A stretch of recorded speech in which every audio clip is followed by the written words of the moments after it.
Hi, everyone, and good morning, good evening, good afternoon, depending on where you are in the world. Very welcome to this slightly spontaneous live stream that me and Ben have put together. I want to start by explaining a little bit what it is you're seeing because we are broadcasting this on all three channels, both Captain Speaking, Mentor Now, and Mentor Pilot. And the reason we're doing that is because we want to reach as many of you as possible. I am here today because this incident that has just happened on the 21st of September in Nice has apparently stirred up quite a lot of feelings. I'm getting emails from left, right, and center about this, and I understand that when I read what the press is writing about it. There's no question that there has been a very close call in Nice on Sunday. And what you are seeing right now is a version of our podcast, Captain Speaking, that actually has its own YouTube channel, but you can also find it anywhere where you find your favorite podcast. And it's always me and Ben, who's just about to introduce himself. We are there and we are always going to be talking about things like this, but in a very unscripted manner. So what you see here is what you get. And Ben, do you want to say a few words of who you are? Good evening, everybody. My name's Ben, good friend of Petter's. We've been working together in the aviation world, but obviously a lot more recently in the YouTube world as well. But like Petter, I am a 737 captain. I'm a Boeing type rating instructor and examiner, and Petter and I have worked in numerous ways. But here tonight, we're going to unpick what we know so far, which isn't much, but we're going to unpick and kind of get rid of any myths that may be out there and try and explain what happened on that night. Yeah, and it's super important to point out here that there's not even an interim report on this incident yet. And the only reason that we are able to discuss this and to show what we know so far with you is because no one was hurt, right? At least not physically. So without further ado, let's have a discussion about what we know so far. So Sure. we know that on the 21st of September, pretty late in the evening, so it was 23:32 local time in Nice and France, an EasyJet Airbus A320-200 with the flight number 4706 was lining up for departure towards Nantes from Nice runway 04 right, which was the runway that was in use for departure at the time. And runway 04 left, which is the parallel runway, the one you can see on the left here, was the one that was used for landing. And as you can kind of see from the black marks on this picture, runway 04 left is the one that is normally used for landing in Nice, while the runway 04 right, which is longer, is normally used for takeoff under normal circumstances. Yep. Right. So as the EasyJet flight was taxiing out and getting itself into position for takeoff, a Novel Air flight that was going from Tunis towards Nice was on final approach. And we don't know what kind of final approach. We're going to be discussing that very soon. The flight number was Bravo Juliet 586 anyway. It had taken off an hour and a half earlier and was now on final approach in. And for some reason, we don't know exactly why, that aircraft ended up on final onto runway 04 right instead of runway 04 left.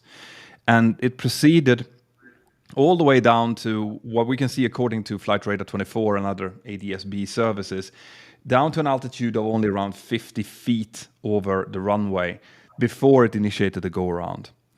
Now, for context here, first of all, Flight Radar 24 has gone out and said that they cannot guarantee the accuracy of the altitude that close to the ground, so it can be plus minus 25 feet from what's indicated on their applications, which means that it could have been anything from 75 feet down to 25 feet. But we're pretty sure that it's not 25 feet because the height of the tail fin of the EasyJet Airbus would have been about 38 feet. So no matter what, where this happened, if it happened at 75 feet or 50 or even lower than that, this was an incredible close call. We haven't seen any ATC or listened to any ATC recordings for it, so we don't know what kind of clearances were issued from Nice Tower.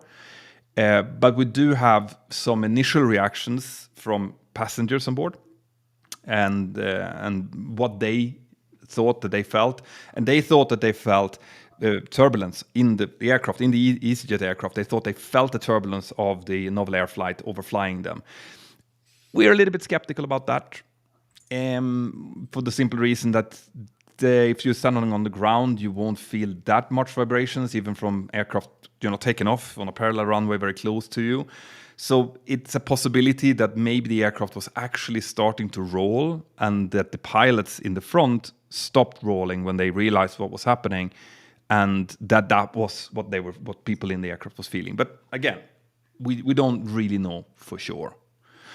What we do know is that the EasyJet flight stopped.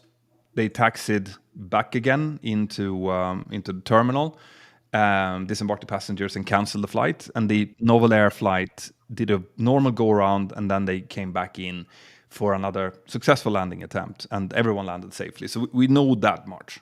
Yeah. Right. The rest is kind of up in the air still. But why are we doing this, Ben? Why are we doing this podcast, do you think? Well, there's a number of reasons, I think. There's a lot of people asking questions. You're getting a lot of questions. I'm getting a lot of questions on what we think about this. There's also a lot of nonsense being spread around online, as you often do see from mainstream press when it comes to reporting on aviation incidents. One such example said that both aircraft was packed full of 300 people. I'm yet to see an A320 with 300 people in it, but there's a lot in there. So I think the main reason today is just to shed a genuine light on what we do know, what kind of these procedures are, how we fly them, what threats and challenges we face when we're flying these types of approaches, because it's a very non-standard approach into Nice. I've flown it many times. We can just kind of take this apart so you can make your own decision.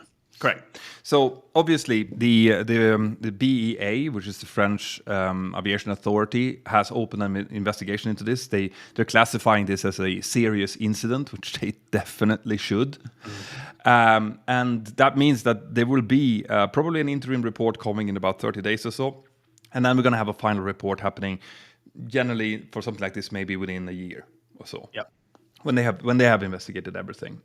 But because we never speculate, or we try to avoid it, and we just don't know here. What we can do is we can have a look at, you, for example, Ben, have actually flown into Nice. Yeah.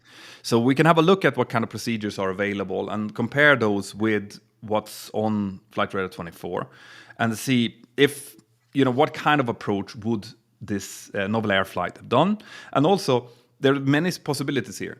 This could be human error of one sort or another, but that could be both in the cockpit and in the ATC tower. So there are many possibilities of what could have led to an aircraft doing an approach into what was obviously the wrong runway in this case. But let's have a look, shall we, on the ADS-B data that we have for the Novel Air flight and have a look at what it looks like. Yeah, if we can bring that up on screen now. So what you're seeing here is, there's obviously a couple of traces here, but the first approach that they flew was the inner green line, if you like. You can see Antibes and Cap d'Antibes, the little bit of land that sticks out. The normal approach into Nice in good weather is just east of that, which is this inner line that you can see. And then you position in the bay onto the extended center line of normally runway 04 right. And that's what you're seeing here. And as you can see, if you kind of look closely at that final approach, that last bit of yellow going up to the runway, you can see it's a little bit wobbly, which might be indicative of a visual approach as the crew are kind of centering themselves onto that center line visually without the high-tech guidance of, say, an instrument landing system. And then you can see where it continues over the runway now. This is where the go-around begins, and then it goes into this right turn back out over the sea, where they position all the way back round again to this straight-in, typical kind of what we call a straight-in ILS, which is an instrument landing system approach, which in Nice isn't often used. It's only really used when the weather is poor. Yeah. And that's simply because it goes straight over the top of Antibes, which is full of very wealthy people who don't like aeroplane noise. Yeah, because that's a very interesting point here, right? Why does these two approaches look so different from each other? And if there is an instrument landing system approach, an ILS approach, then why wouldn't they fly that to start with? So maybe we should kind of go into that. And also, it should be mentioned here that in the METAR, as in the actual weather observation at the time of this approach, I don't know if we have if we have an overlay of that. No, but what I can do is I can read that to you as we go through this. So if you read out what the weather was at the time of this approach. So the weather that was being reported at the time that this aircraft was on the approach was a very light wind. So the wind was coming from the southeast at 4 knots, which is very light and variable. And it was actually varying in direction quite a bit, which is normal when it's calm wind. It was giving a visibility of 9 kilometers or 9,000 meters. And it was giving light thunderstorms of rain, few cloud at 2,300 feet and cumulonimbus clouds at 3,000 feet, which are the thunderstorm clouds, and broken cloud higher up. But they're also giving what we call a tempo. Now, a tempo in a meteorological report basically means on and off. It means it's there and then it's kind of getting better and then it's there again within like a shorter period of time. But in that time, it's actually giving the wind being variable, gusting up to 35 knots, which is strong. Yeah. And that's typically, that will be because there is now a thunderstorm just passing over the head as this METAR is being taken in heavy thunderstorms of rain with broken cloud at 1,400 feet. So it's very changeable weather for one. Yeah. But it's interesting because that weather report is actually going to be quite important for what we're going to be looking at next. Because, right, so we're talking about the weather situation where you have very heavy showers and thunderstorms around, but general visibility is pretty okay, and there are some openings in the clouds. So, as we were saying before, the ILS is not often used because of noise. So what kind of other option do we have coming into Nice for this runway then? Sure. So there's 2 main types of options which are normally flown going into Nice when we're doing this northeasterly runway arrival, and we can bring both of them up. We can bring them up on screen now. So there's typically either a what we call an RNP approach to a visual, which is the one you're seeing on your left, where we fly a standard instrument arrival and an approach, but you can see that it's this black line where it says non-precision for initial approach, that little box where you see that black line beginning, that's where the aircraft are tracking. They're tracking north. So they're flying an approach, effectively heading north, almost, well, a good 45, 50 degrees off the runway extended centerline. And all that's doing is it's allowing the crew to follow a standard instrument approach, which gives us all the protection of terrain avoidance, gives us accurate tracking, but to get to a position where we can descend safely and become visual with the runway. And then once we get to that last waypoint before where it goes a dashed line, the 04 alpha waypoint, we transition onto the chart on the right. And you'll see that's all dashed arrows. What that means is it's a visual element of the approach. So once we get that starts now at that 04 alpha waypoint, the crew are going to continue tracking north until they intercept the extended centerline of what should be 04 left normally for that arrival. And the reason that, as we said, is noise abatement, just to try and prevent unwanted aircraft noise flying over very wealthy areas. So most of the time, I don't think I've ever flown an ILS going into Nice. It's always been this, either an RMP, typically going to the visual. Yeah, and it should be also to clarify then the RMP, the left side of this is actually an approach flown using GPS. Yeah, and normally flown using autopilot. So much just like any other instrument approach that we fly using autopilot, very nice and easy handled. But the late part there, the dashed part, the right side of this is hand flown. And anytime that you do a visual approach, this is something that you need to see the runway that you're going to land on, right?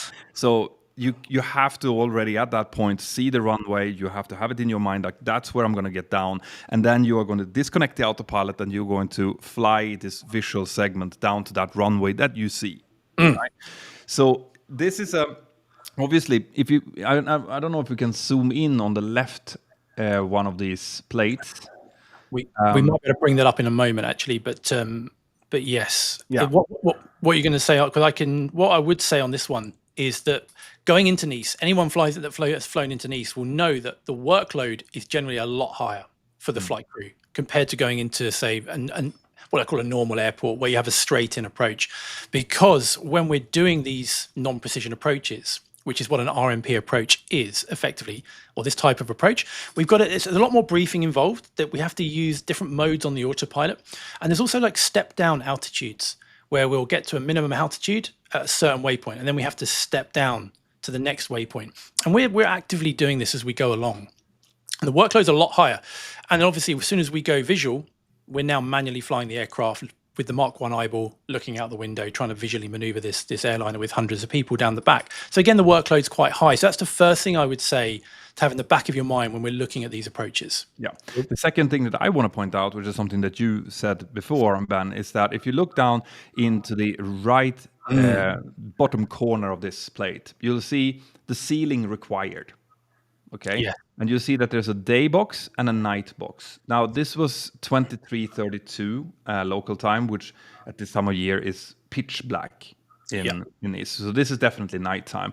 And you can see there that the ceiling and visibility required here is 10 kilometers of visibility and 2,000 meters. and a 2,000 feet. Sorry, 2,000 feet cloud. Yeah. 2,000 feet cloud base. And if you paid attention when Ben was going through the METAR, as in the weather, they actually had a 9-kilometer visibility.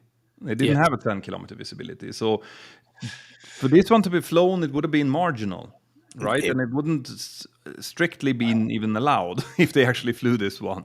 No, I mean, there possibility. I mean, these charts are very standardized, so everyone's kind of operating off from the same page, literally. But there is a possibility that different operators might have a different approval based on different aircraft types. So it's not 100%. No.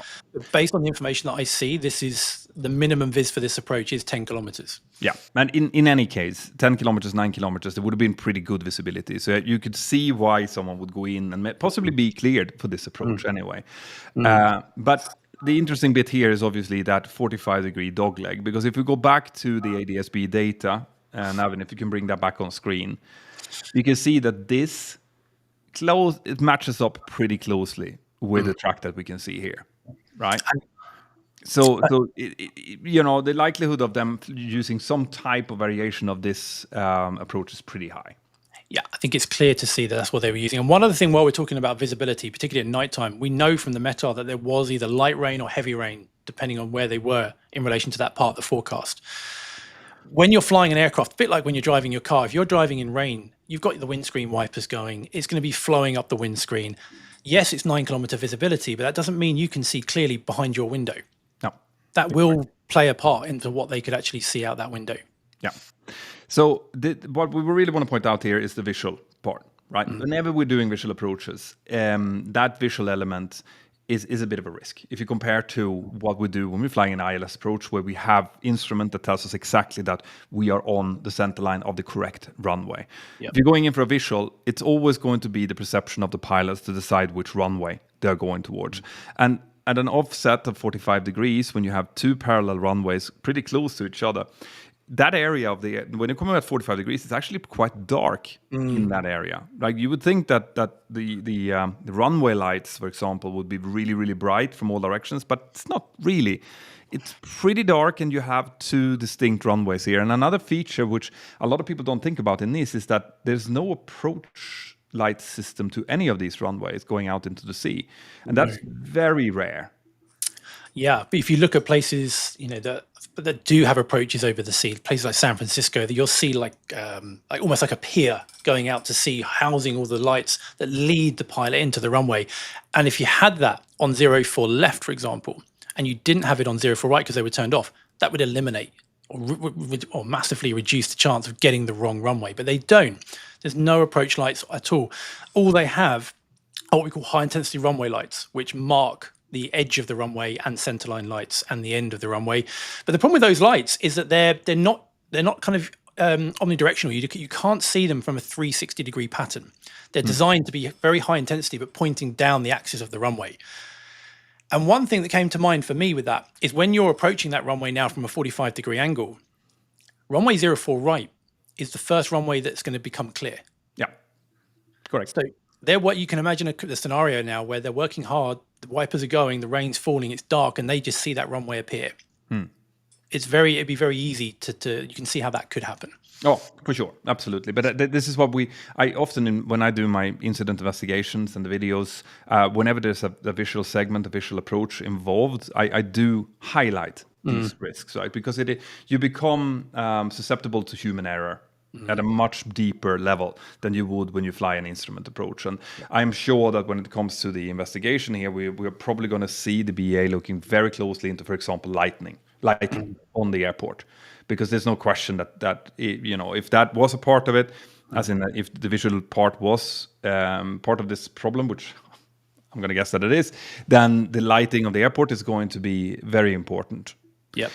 Now, then obviously they continued, and people will ask them, the questions will come saying like, well, if you are lined up with the wrong runway and there's another aircraft on the runway, wouldn't you see that far out? You have 9 kilometers visibility and stuff. But again, like you pointed out, if there was actually a rain shower on final as possible, you'd have the wipers going. It would be a lot of lights as part of the runway picture. And from the back, you would see the collision light potentially, and then the nav lights and the white light on the tail. But as we saw when I did the Toronto incident, which is extremely similar to this, right, where he lined up with a taxiway instead of a runway because of a visual illusion, because one of the runways had been closed and they hadn't, noticed or seen that note time. The lights can be a little bit deceptive. And if you're not expecting to see something, if you're expecting to land on the runway, and you've gotten clear to land, which they clearly had, then maybe you're not really scanning for an aircraft there. So your mind would be predisposed to not see these signs and only maybe see them as you're getting much, much closer and the aircraft comes into the cone of the landing lights, which is very late.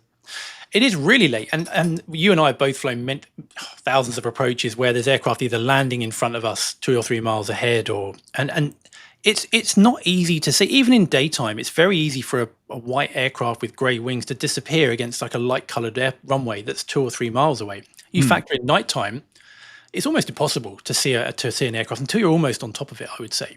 Yeah, unless you're really expecting it and looking at it. Yeah, and in this case, they must have made this decision pretty late. They would at 50 feet, just to give you an idea, at 50 feet you're over the runway threshold, right? Yeah. So if you're flying a normal 3 degrees glide, you should be at 50 feet over the runway threshold, and that is about 20 feet before you start the flare. Generally, with this size of aircraft, so the fact that they were at 50 feet when they went around, it's possible that they actually started to go around a little bit earlier than that, and that the aircraft continued to descend down to 50 feet before it started climbing again.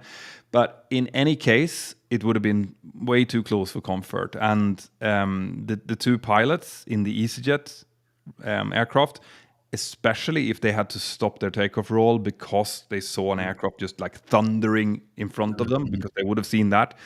This would have been the scare of their life, I would say. It would be terrifying. It would be terrifying, for sure. Which is indicated by the fact that they taxied in and then canceled. Now, there are a couple of reasons, a couple of possibilities when it comes to why that flight was canceled. We don't know how the pilots were feeling. We are encouraged to not fly if we feel upset. So if they got a real scare, they would have been all in their right to just say, that's it for me today. I'm going to stop this. But equally, they would have also known that this was an extremely serious incident.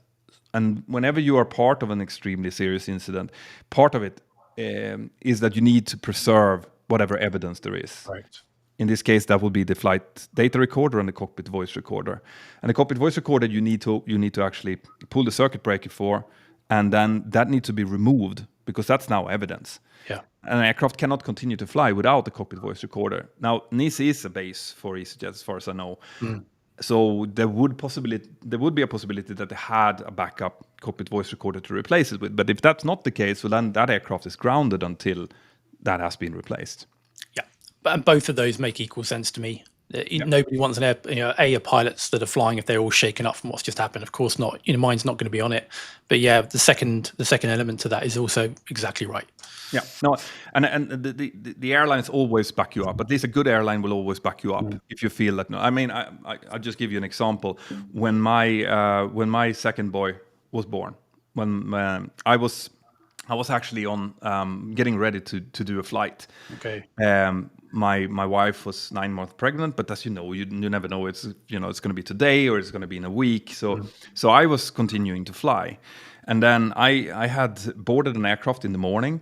Had prepared to fly down to, I think, Paphos, which is a long flight from Stockholm, where I was based. It's like a 4:20 flight one way. And we had prepared everything, and all of the passengers were boarded. We were ready to push, and I was just about to turn off my phone, which you do then. And as I was about to turn it off, it rang, and I looked down, and it was my wife. So I took it, and she's like, he's coming now.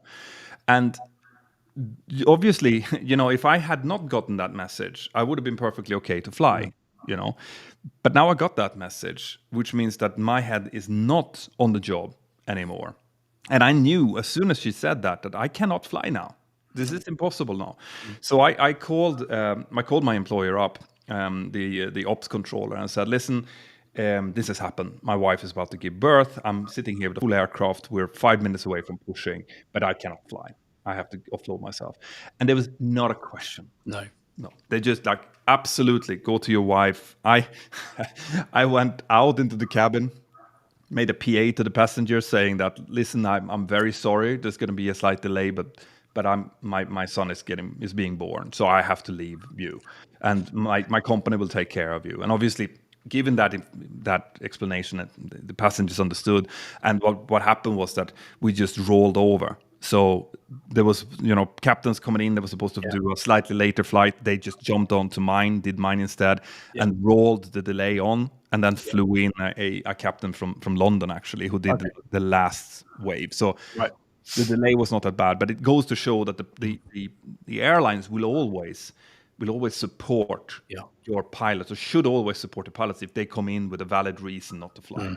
Yeah, for sure. But what I want to do now is we're not going to speculate more on what mistakes has happened here. We know that mistakes has happened, and we are going to learn exactly why and the background to it. But what I wanted to focus on is the kind of barriers that we have in order to keep these things from happening in the first place. So if we start by looking at the barriers that we pilots have to make sure that this doesn't happen, what comes up in your mind? I think the first thing that comes to mind when a successfully flown approach begins right back in the briefing, when you're up in the cruise with a coffee or whatever, and you're going to go now through and methodically brief. And one thing that maybe a lot of people might not be aware of is that the briefings that we do are very structured. They follow a very set pattern, so that the person you're briefing is expecting you to kind of cover a certain topic, whether it's an approach element, a landing element, a taxi element, whatever it might be. But we stick to a very, very structured briefing. And that, if we brief properly, we're going to identify potential threats. And a threat is something outside of our control, potentially, that could cause an error on our part. So when we're looking at a threat, we're gonna then identify it. So we're recognizing it for one, and then we're only doing really half the job if we're talking about a threat. Because when we're talking about a threat, we've got to be speaking about what we're then going to do to mitigate that threat. So one of them might be the lack of approach lights. There are parallel runways, a lack of an approach lights. That's outside of our control. We can't do anything about that, but it could lead to an error. So what are we going to do to mitigate that? And then we will have a discussion, and we'll look at what tools we have to try and prevent that electronically in our flight deck, and also the awareness that we share between both of us, that we're now aware of that this is a threat, that we could identify the wrong runway. So we're going to be on it when we're actually identifying it. Right, which is something that when you're doing approaches into parallel runways, you always brief. Right, there's a list of threats normally if you have an airport brief, for example, that states parallel runway operations. So it should be at the top of your mind as like there is a possibility to make this mistake. How do we what happens? We verify what clearance we've gotten, and we verify that we're on the correct approach path. So an accurate briefing, especially when you're doing a visual approach, is extremely important. A lot of people think that it's easier to fly a visual approach because, well, now you don't have to worry about all of those pesky instruments and stuff. You can just disconnect and kind of hand ring it in. But the fact is that because the threats are higher, because you have less backup, it's actually more important to do a proper briefing when you do a visual approach than if you do a standard ILS approach, for example. Yeah. So I absolutely agree. The briefings would be the first barrier. Now, the second barrier, in my view, would be we do have loads of different tools in the cockpit to help us here. So we have things like fix pages, at least on the Boeing, that you can enter the runway into and extend the descent line. That's very helpful when you do a visual approach into parallel runways, because you can clearly see that, if you're off to the right, like in this case, you will see that the descent line that you're supposed to follow is to your left on your navigation display. So it looks really weird, and the pilot monitoring will be able to see that very clearly, even if the pilot flying is focusing outside. Yes. And that could be something that when we're talking about threats, you could then, okay, right, how do you think we can mitigate that? The Petter would then go, look, let's put this into our fixed page. So we're on our navigation display now. We're going to see a visual representation graphically on our navigation display. And we need to be lined up with that particular graphic to make sure we're on the center line. If we're not, then tell me. And now we've helped mitigate that. So that's exactly one of the tools we have. And then we have something that at least I think is brilliant, which is in the Boeing it's called the RAAS, the RAS system, which is runway awareness and advisory system. Yeah.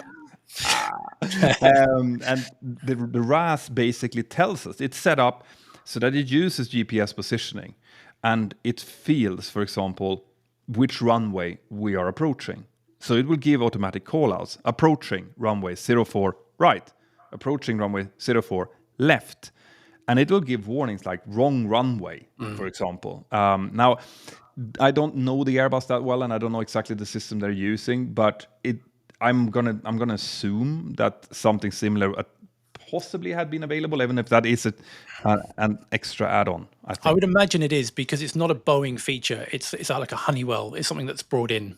Yeah. So that I think is shared across multiple fleets. So I'd imagine they've got something very, very similar, if not the same. Yeah, and that is unless that is installed, it's something that I think should be installed. I mean, it shouldn't be an add-on. It should be something that's standard, because it's it's the same. Like it gives, for example, long landing warnings as well. Yeah. So one thing that's maybe one of the hardest things for us pilots to do is to kind of judge when we've been floating too far, when it's not touching down and the aircraft continues kind of floating over the runway, just eating up runway.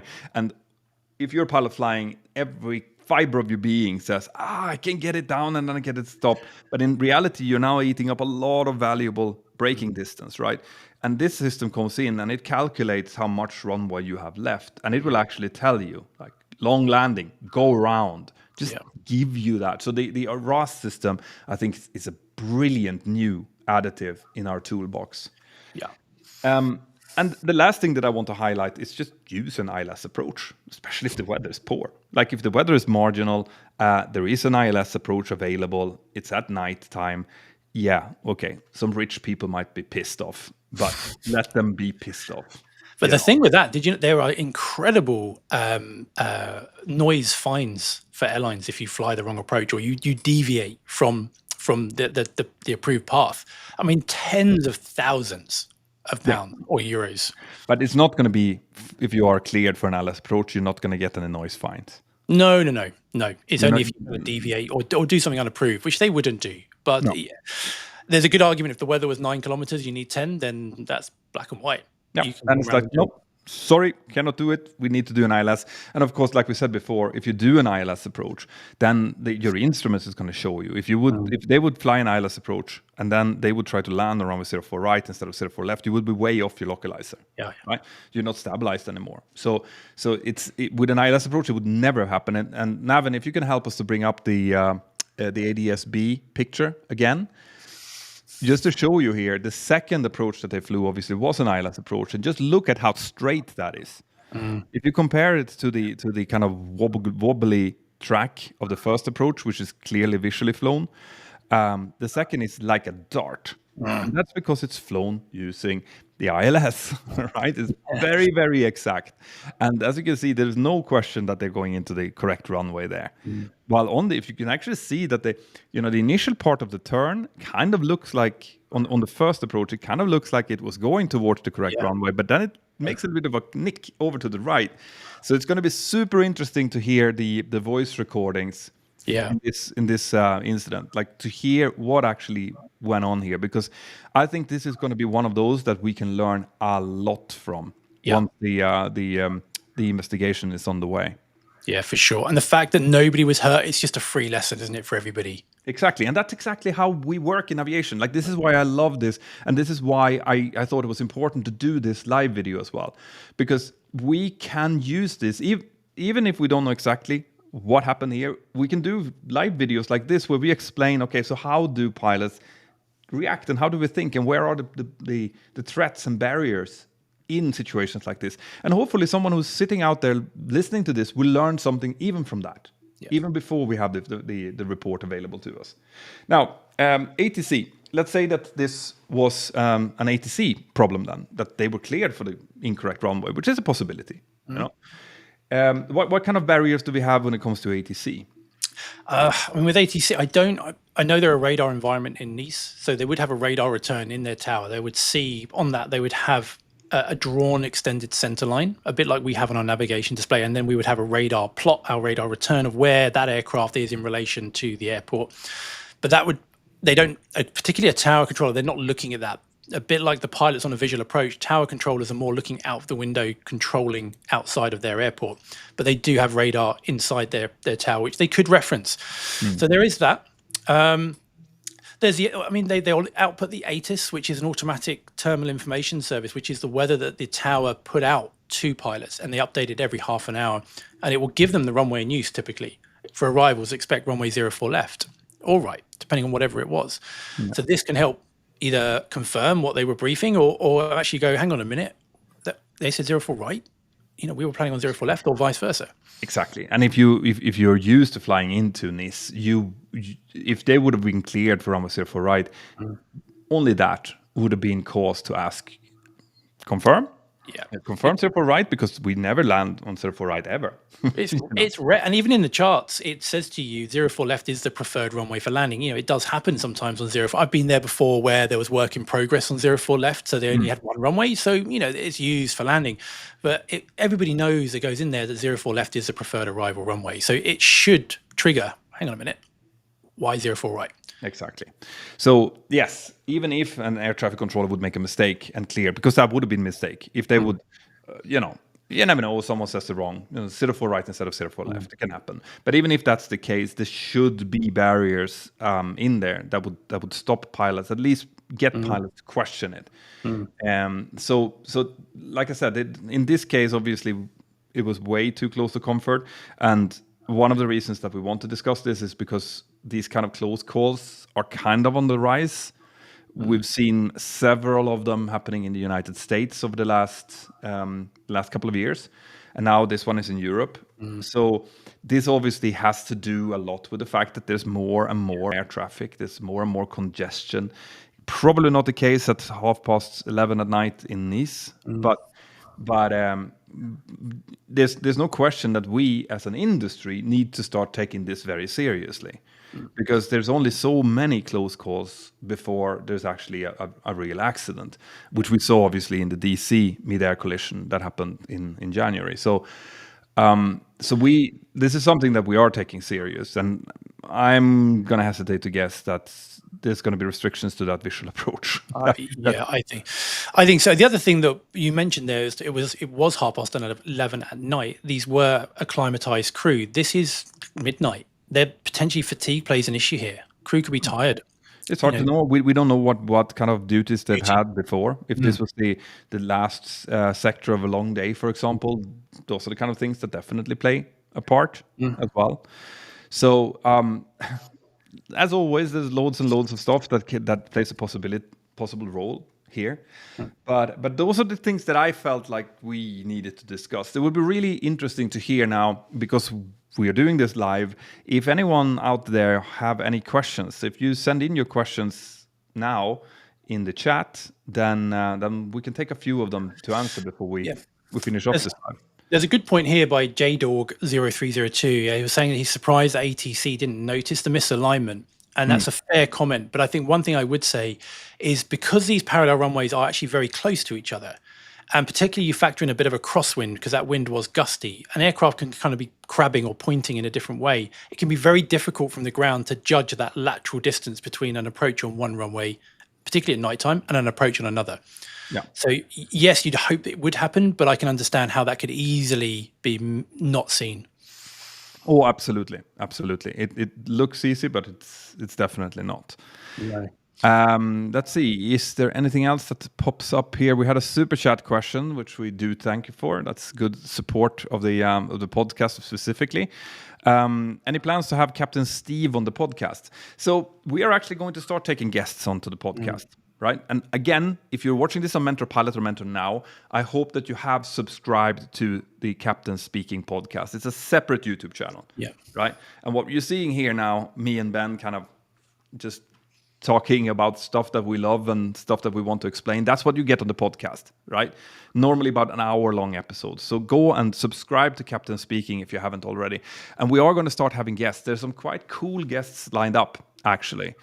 We haven't decided when we will start that yet, but it's going to come very soon. Now, Captain Steve is not on that roster, but there are some other really cool people that I think that you're enjoy hearing from. Very, very cool. Let's have a look. So there's some questions here. Let's have a look. So Geeky Tim. Hi, Geeky Tim. Question. ILS approach. Why are rich people more important than the rest when it comes to aircraft noise? Surely the most suitable route should be the used one. I think that's what we kind of say in a briefing when we've got to do this massively long briefing to do this visual curved approach. Money talks, I guess. Well, and also to be perfectly honest here, there are a lot of areas where there's not rich people that also get these noise complaints quite often. True.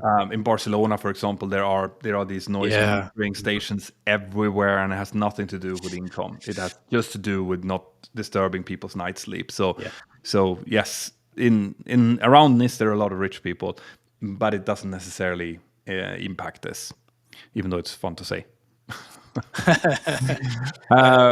Right, so there are some people that are saying that there's a possibility that this was not an ILS, but that was it. There was an RMP approach, which is perfectly possible, right? But it doesn't really matter. It's the same principle. If they flew a GPS guided RMP approach in for runway 04 left instead, it would have also guided them down to the correct runway. So an ILS and RMP, it doesn't really matter. No, and I think all of the RMP approaches that they all kind of terminate on that base leg point, which is where you turn final. There's nothing that really takes you in.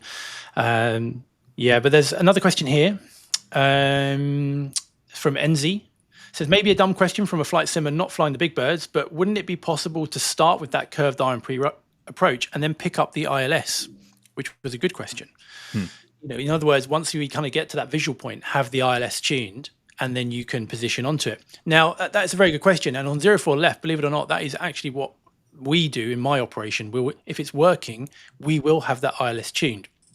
Because although we're not going to actually officially track it, we'll see when we're on the center line. We'll see when we're on the correct approach. It's just another tool in our arsenal that we can use. But on 04 right, often that might be turned. It could be turned off. Same with 04 left. So they may not be operating, or they may not have just had it tuned. So it depends on that local operator. But you're exactly right. That would really help, and something that I personally use going in there. Oh yeah. And there's no reason not to use any aid that is available. You should use it for sure. Yeah. People are asking, was there any contact? No, as far as we know, there was no contact between the two aircraft. So it was just a very, very close call. But it's among the closest calls that I've ever seen. Yeah. If this could be as close to a couple of meters away, right? And people, these aircraft are flying at 200 kilometers per hour as it's coming in for approach. So if you coming in with a 70-ton aircraft at 200 kilometers per hour, you don't want to have a couple of meters only.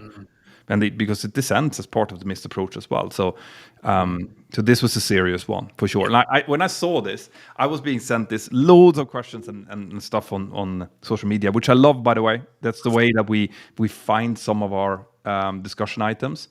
I first thought, this is just the press. They're building a hen out of a feather here, and it's a go around, yada yada yada, that happens every day. But then I started looking into it.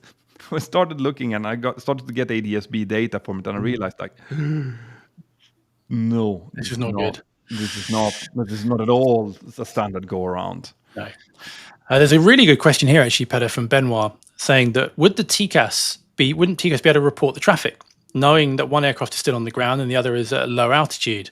And that's a really good question, because TCAS, for those of you who maybe don't know, is a traffic collision avoidance system, which is an incredible system that's massively enhanced safety over the recent years. But it shows other aircraft where we are, and it shows us where other aircraft are. And if we get too close, it will come up with a warning.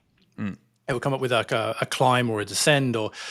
And what Ben was saying there is, why would that not save it? Well, the problem with that is once once it's closer to the ground, a lot of the warning systems are no longer active, particularly when you're that close to the ground. They become deactivated essentially. So when you're that close to the ground, you probably won't necessarily get the advisories that you would do if you were up at 2,000 feet. You wouldn't, like below 1,000 feet, you wouldn't get an RA, and I think below 500 feet or something like that, you wouldn't get an oral traffic warning. You'll get traffic on It'll come up on the navigation display. So it'll say traffic, but then again, it's not that uncommon that you'll get that from people that switches on the transponder standing on the holding point, waiting to enter the runway for departure. Even Ranger vehicles have it, don't they? The yellow vehicles that drive around, they have a transponder you can see too. Yeah, so that would definitely not have brought up much attention. Like TCAS is built to avoid collisions in the air, not ground collisions per se. J Baker 88 is asking, what's RMP? Sorry, that's required navigational performance. It's basically a GPS approach. Yeah, so there's no external transmitters on the ground that will transmit like a beacon that you then track. This is all built into the aircraft using GPS data. Yeah. So Vlad Masi is asking, hello, if the runways are so close together, why would there be an aircraft on the runway and one landing on the other? Well, that is something that it's up to each airport to apply for. First of all, there is standard separation between the runways. All right. So providing that the runways are a certain number of meters apart, which I can't remember exactly what it is now, you can have parallel runway operations with coming in and landing from one and taking off from the other. And generally speaking, that's not really an issue, right? You can have problems, obviously, where one aircraft takes off and another one makes a missed approach and you get close to each other.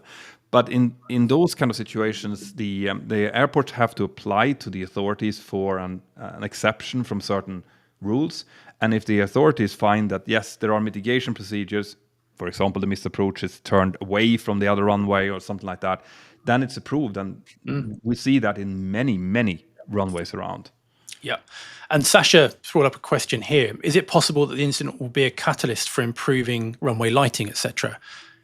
Possibly. It could be that when there is parallel runway ops in force, that there can only be the landing runway in sight. You know, there can only be a PAPI, for example, or the approach lights for the landing runway. Who knows? It's certainly possible. Absolutely, and these are the kind of things, especially when they start to get a lot of press as well, like this, that are catalysts for changes, which is one of the reasons that we wanted to make this podcast as well. So, did you see any more questions, or should we start to round this up? I think that's pretty much it here. I mean, Juanfra here has just got a similar thing that we spoke about, saying, can you do an ILS approach if they clear you for a visual? Well, if it's a straight-in approach and the ILS is working, then certainly you could use that. But the problem with, as we've said, for 04, right, maybe the ILS wasn't working. We don't know, but it's certainly possible. But also, this is also important to remember that air traffic controllers are there to help and to facilitate the air traffic, right? So as a pilot, you can always request it. Yeah. You can come in and you can say that, for example, in this case, the weather is not great. I'm not comfortable with doing the visual. I request the RMP or the ILS approach if it's available. And ATC will generally accept that. There might be a slightly longer vector, for example. It might take a little bit of time. But I've never been denied an instrument approach if I wanted it. No, me neither. So I know who you're pretending I am that is asking a question. Okay. I was wondering where that was going. Yeah, why would 04 right come into sight first after the 45-degree turn? And that's because if you're coming from, in this case, from the east, southeast in this case, the runway 04 right is closer. Right, so it's going to be the one that comes up first, especially if you're in a heavy rain shower. It's closer to you coming from that direction than 04 left is. Yeah. You can, this one you can see it if you come. You'll be coming from the right, effectively, on this picture, and turning in towards the runways here, and it's also longer. So, it is long and closer to you, so that would make sense. Yeah. So Neo Karen is saying, what drives me crazy in this is how fast they can decide to change the runway. And not just which one, but the actual direction of landing. Yeah. Don't get me started on that. Amen to that. That and Marseille, if you're listening, you need to sort that out. Yeah. It's not good. No, it's just not okay. Because as you can hear, we've just gone through how important it is to do briefings and how we go into all of the details and all of the little minute things that you need to think about for each runway. Now imagine that you're coming in, you've briefed all of this, you're just about to start the approach, or you're a bit out and you're preparing for it, and then they say, oh, by the way, we've not only changed runway, we changed runway direction as well, for no particular reason. The best one I had of that, I was actually a training day with a new cadet. We're going down to Marseille, and Marseille is very similar to this. It's got 2 parallel runways, and the approach is very, again, quite challenging. A lot of briefings to be had, non-precision approaches. And this FO had done an amazing job with this great briefing of going into this runway we'd expected. And we get to top of descent, about to start descending, and we get a runway change to the other end of the runway. We're like, oh, okay. So we do a whole briefing again in the descent now, which is increasing workload, increasing risk. Just finished the descent checks. They call us again. We're now moving on to the parallel runway. So this poor cadet now is like, I've got no idea. So I said, look, you take control. I'll brief you now, and I'll do the landing on this because it's getting a bit tricky. We're getting lower. Finished that briefing, which I did quite efficiently. They changed it a 4th time. To the point where I said, guys, you got to make your mind up here. This isn't good. No. It shouldn't be happening. But yeah, anyway, don't get me started on that. Cool. Yeah, but I think that's quite a few questions. Now, the beauty of the Captain Speaking podcast, by the way, which again, go and check it out here on YouTube, is that we want you to send in your questions. So when you're watching one of those videos, send in your questions there. And Spiros, my lovely script writer on Mentor Now, he decides on the questions that he thinks this is interesting, and then he feeds them to us, and we actually respond to them. Either we do that live as we do now on the podcast, or we actually might make a whole episode around it if we think that it's interesting enough. So definitely go and check it out. Another thing that I want to mention as well, you'll see at the very top of the comment section, I have attached our sponsor. We're actually not sponsored for this episode, but I just think Ground News does a really good job when these kind of things happen, because if you go to Ground News, you'll see that they will list up all of the different outlets that are reporting on this. So you can easily go in there and kind of pick and choose, right? Which one, what is this one saying? What are that one saying? We can kind of find the golden middle ground with Ground News, which I think is really cool, and it's really helpful on breaking news, especially because there is a lot of garbage out there. The first couple of articles that I read about this incident yesterday were horrendous. They must have been AI written. Like that is just full of superlatives about, like you said, 300 people in each aircraft. This could have been 600 people dead. Like, and those kind of things you do avoid by using Ground News. So go and check them out. I highly recommend it. Sure. Do you want to add anything?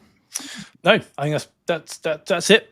Great. There's some great questions here. It's great to see so many here as well. So hopefully we'll see you over on the podcast. Absolutely. And let me know as well, if you're watching this on Mentor Pilot, let me know if you want me to do more live streams on Mentor Pilot, because this is actually the first live stream on Mentor Pilot that I'm doing in 3 years. The last live stream that we did was when we passed 1 million subscribers to Mentor Pilot. And after that, I have not done any, but we've started through Captain Speaking, done a little bit of Mentor Now, and now we're including Mentor Pilot as well, because I actually think, I love interacting with people. And as you can see here, when it's unscripted, it becomes very real and very raw. And that's something that I just love. And just doing it together with you as well, Ben, makes it so much easier, because we can kind of bounce off each other. Absolutely.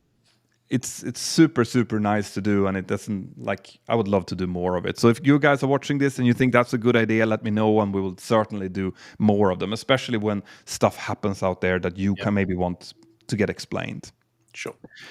Good. And on that note, I want to say good night. I'm going to go home. I'm actually doing a podcast interview with the captain of Qantas Flight 32 tomorrow, Richard de Crespigny, on his podcast, which is called Fly, by the way. So you should check that out when that comes available. But I have that early in the morning, so I have to go and get some sleep. Good luck. Good. Good night, everyone. Thank you very much for watching. And I hope to see you on the Captain Speaking podcast very soon. Yeah. Take care, everyone. Have a good night.